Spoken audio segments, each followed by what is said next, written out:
살아온 날보다 살아갈 날이 더 막막하다. 이 한 문장이 혹시 당신의 마음을 무겁게 짓누르고 있지는 않으십니까? 이것은 단순히 개인의 푸념이 아닙니다. 통계에 따르면 대한민국 65세 이상 노인 10명 중 거의 4명이 빈곤 상태에 놓여 있습니다. OECD 국가 중 압도적인 1위.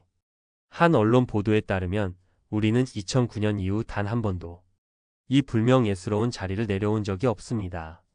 잠시 후 평생을 성실하게 일하고도 월 27만 원짜리 일자리에 내몰린 한 65세 가장의 눈물겨운 사연을 들려드릴 겁니다. 과연 그는 무엇을 놓쳤기에 이런 막다른 길에 서게 되었을까요? 평생을 한 중소기업에 바쳐 묵묵히 일하고 정년퇴직한 김정수 씨. 퇴직금 통장을 받아 들었을 때만 해도 남부럽지 않은 노후를 꿈꿨습니다. 퇴직금 일부는 자식들 결혼 자금에 흔쾌히 보태주었고 남은 돈과 대출을 합쳐 작은 가게를 열었습니다. 하지만 야속한 경기는 그의 편이 아니었고 3년 만에 셔터를 내리던 날의 허탈함은 아직도 가슴에 응어리져 있습니다. 현재 그의 한 달 수입은 국민연금 50만 원 남짓과 정부가 제공하는 공익활동 일자리 급여가 전부입니다. 차가운 새벽 공기를 가르며 정해진 곳으로 나가 한 달 내내 꼬박 일하고 그의 손에 쥐어지는 돈. 정확히 27만 원입니다. 아내 역시 동네 식당에서 설거지를 하며 얼마간 보태고는 있지만 두 사람의 소득을 합쳐도 치솟는 물가와 달마다 내야 하는 병원비를 감당하기엔 숨이 찹니다. 최근 들어 무릎 통증이 심해져 병원을 찾은 김정수 씨는 의사로부터 수술이 필요하다는 진단을 받았습니다.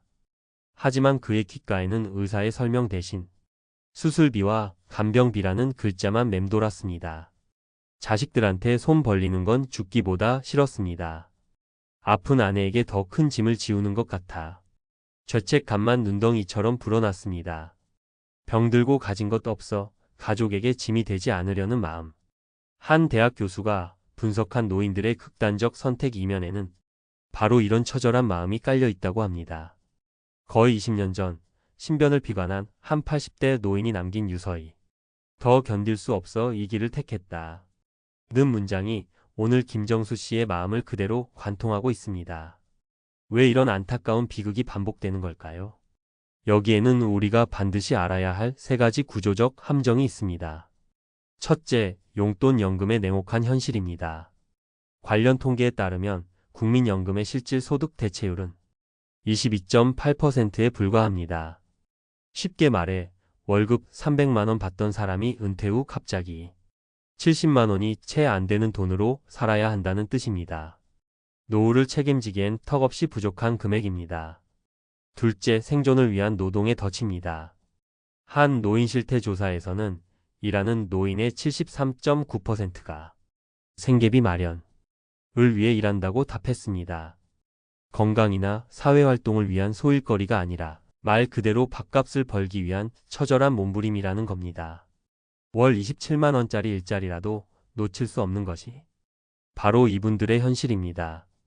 마지막으로 평균 퇴직 연령 49세라는 너무 이른 퇴장입니다. 가장 오래 근무한 직장에서 50세도 되기 전에 나와 소득이 급감한 채로 15년이 넘는 기나긴 소득의 보릿고개를 넘어야 비로소 연금을 받기 시작합니다. 이 기간을 버티지 못하고 퇴직금마저 소진하는 경우가 부지기수입니다. 자, 지금까지 우리는 김정수 씨의 안타까운 현실을 통해 우리 노후의 어두운 단면을 들여다봤습니다. 하지만 여기서 절망하고 영상을 끄시면 안 됩니다. 지금부터가 진짜 중요합니다. 절망 속에서도 길을 찾아낸 사람들의 이야기가 남아있기 때문입니다. 남편과 사별 후 낡은 빌라에서 홀로 지내던 박영희 씨. 올해 68인 그녀도 비슷한 어려움에 직면했었습니다. 자식들에게 부담 주기 싫어 생활비를 아끼고 또 아끼며 살았지만 남은 재산이라곤 지금 살고 있는 집 한 채가 전부였습니다. 주변에서는 그래도 자식들에게 집은 물려줘야지 라며 만류했지만 그녀는 고민 끝에 과감한 선택을 했습니다. 바로 주택연금에 가입한 것입니다. 지금 박영희 씨는 매달 100만 원이 넘는 든든한 현금 흐름을 확보했습니다. 이전보다 어깨를 펴고 친구들과 밥 한 끼 편하게 먹을 수 있는 여유를 되찾았습니다. 낡은 집을 물려주는 것보다 내가 내 힘으로 당당하게 사는 모습을 보여주는 게 진짜 유산. 이라는 그녀의 말은 우리에게 많은 것을 생각하게 합니다. 여러분이라면 박영희 씨와 같은 상황에서 어떤 선택을 하셨을 것 같습니까? 두 분의 삶을 가른 것은 운이 아니었습니다. 바로 노후에 대한 막연한 기대와 냉정한 준비의 차이였습니다. 많은 분들이 자식들이 어떻게든 해주겠지, 집 한 채 있으면 굶어 죽진 않겠지 라는 생각에 안주합니다. 하지만 현실은 다릅니다.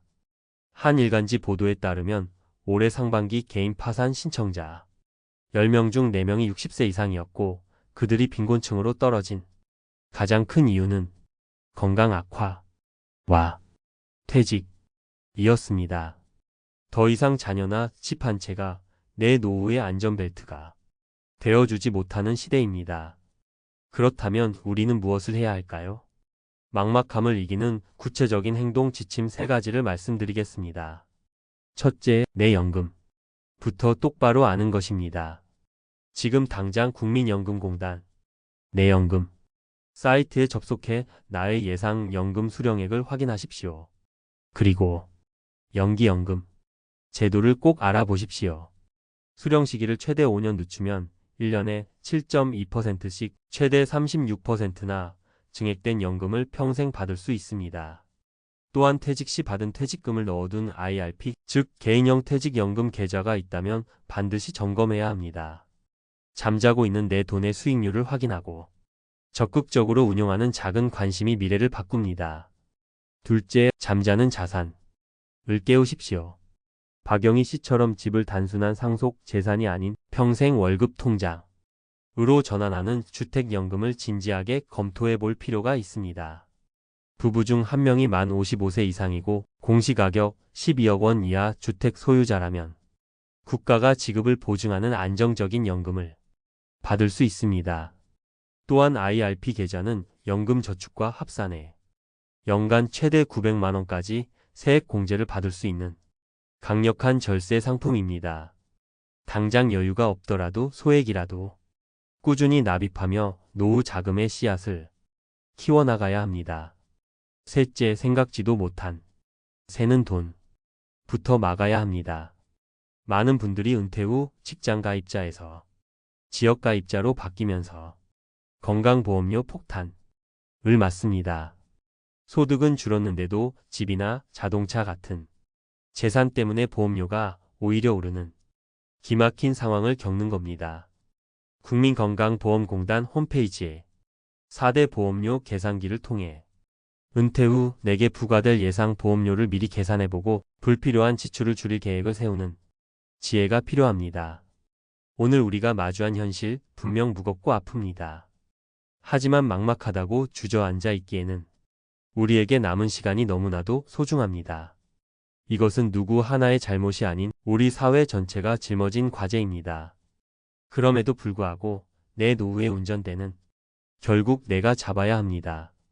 오늘 당장 나의 연금 정보를 확인하고 잠자고 있는 자산을 점검하며 불필요한 지출 계획을 세우는 작은 실천이 모여 막막했던 내일을 조금씩 밝혀줄 것입니다. 절망의 눈물이 아닌 준비를 통한 희망을 이야기할 때입니다. 오늘 이야기가 가슴에 와닿으셨다면 구독과 좋아요로 저희 채널에 힘을 보태주시기 바랍니다. 또한 비슷한 고민을 하고 계시거나 자신만의 지혜를 나누고 싶으신 분들이 계시다면 댓글로 여러분의 소중한 생각을 남겨주세요. 여러분의 이야기가 누군가에게는 큰 위로와 용기가 될 수 있습니다. 감사합니다.